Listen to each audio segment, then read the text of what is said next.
Hi, my name is Melrose. I'm still here in beautiful Barbados.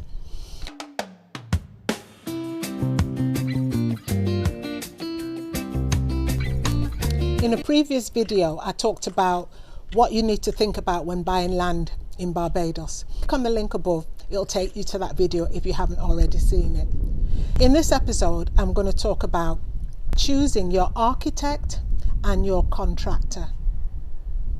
Choosing an architect, the first and foremost is that they are qualified and they have a number of years experience under their belt and they work out of an office.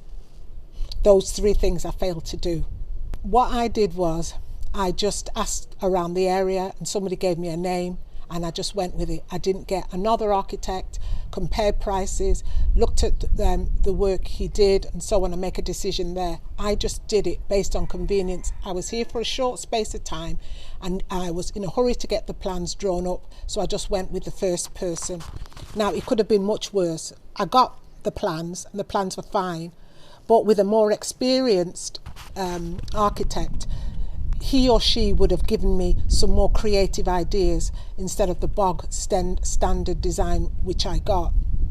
Looking back, I'm not even sure if he was qualified. I think he did an okay job, but I think he worked in an architect's office and he acted as the middleman.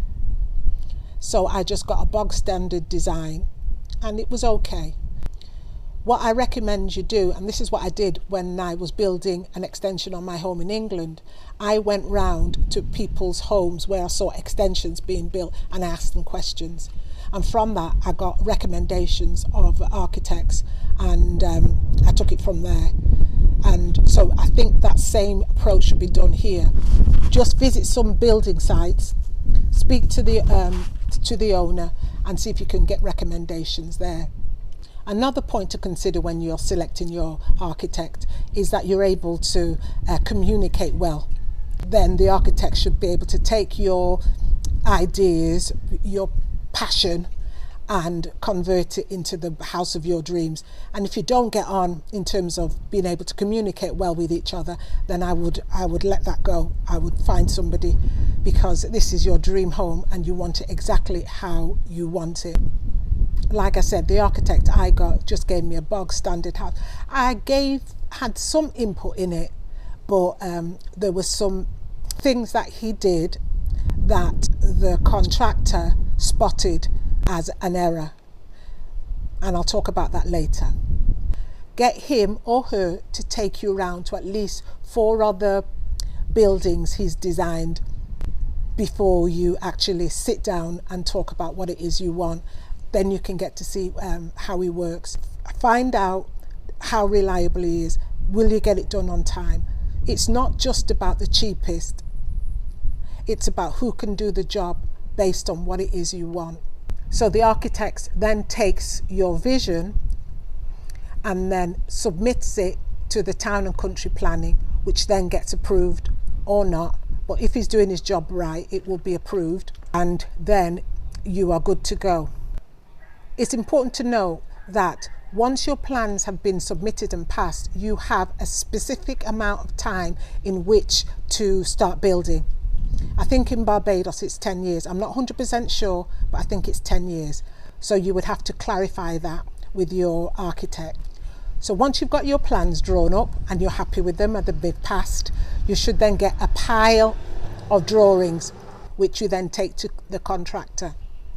Now, choosing the contractor, this is the most important thing.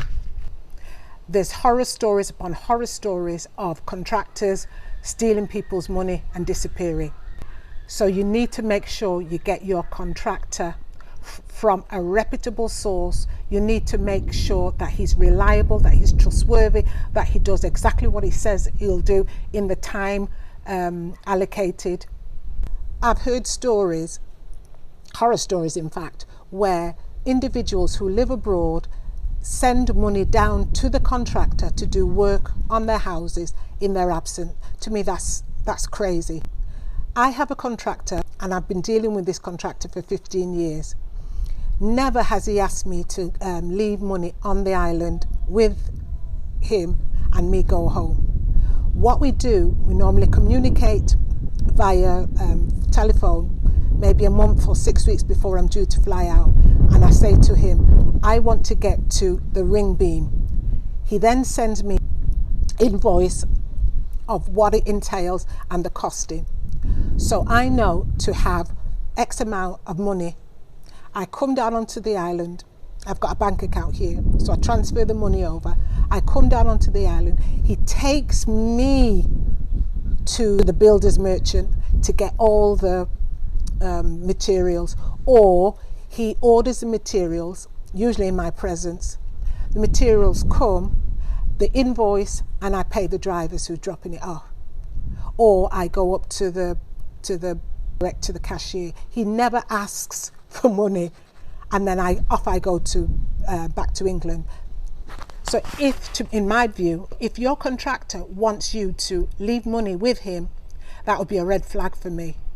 When you're building here on the island, make sure that you come down and you stay for 6 weeks or 8 weeks, long enough to get a phase done.